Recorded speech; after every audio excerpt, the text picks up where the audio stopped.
রাস্তা পার হওনি এখনো, নদী পার হবে কবে? নৌকো নেই, সাঁতরিয়ে পার হবে নদী।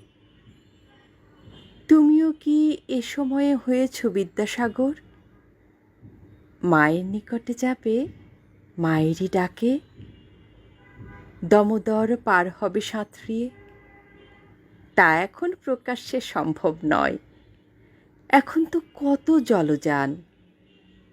তোমাকে তো তুলে নিবে, না হলে আকাশ যেন সংকেত পাঠাবে। কে যায় স্পর্ধায় নদীতে সাঁতার? নিঃশব্দে ও নীরবে পারবে না যেতে কোথাও এখন।